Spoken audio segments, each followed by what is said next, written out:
I have significant back problems. I have some neck issues again there where they're trying to figure out what exactly it is that's wrong. Luis Montalvan is trying to be a student, but his injuries from fighting in Iraq keep getting in the way. I also have PTSD, which I see a psychiatrist and a therapist for, and am being tested for traumatic brain injury, mild traumatic brain injury.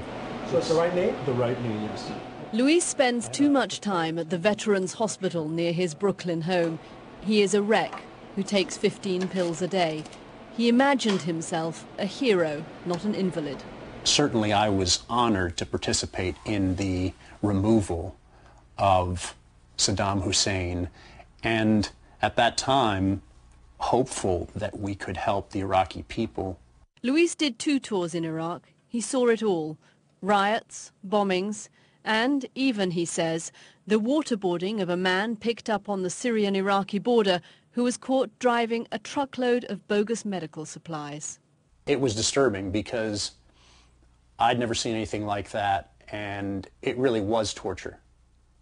I mean, if you, as a military policeman, you know, and in this country, we would dare not do that to any of our prisoners, arrestees, detainees, whatever.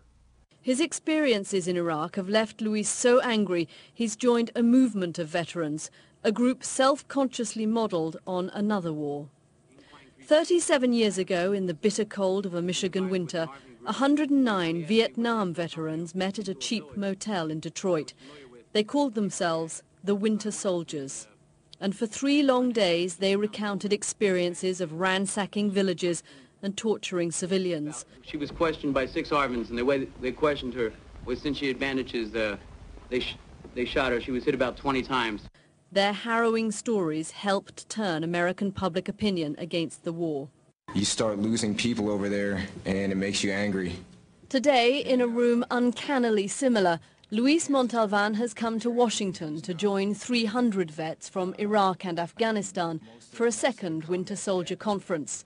They too hope to lead a charge that will force America out of these wars. I can't imagine that anybody seeing these stories, hearing what soldiers are being asked to do, seeing what the Iraqi and Afghan people are experiencing every day, wouldn't second guess their views on the war and wouldn't start to be opposed to this immoral, illegal occupation.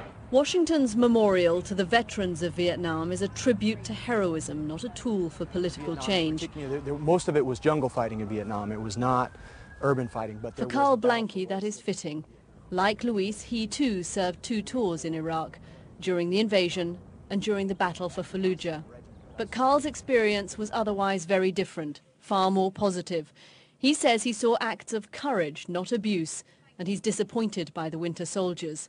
A veteran's role is to support the military, not undermine it, in Iraq as in Vietnam. America learned the lessons that you really need to be supportive of those active duty troops that are serving, and I think the public is much more hesitant, having learned those lessons from Vietnam, to go out and support these groups that are being so contradictory to the mission that's going on in Iraq as we speak.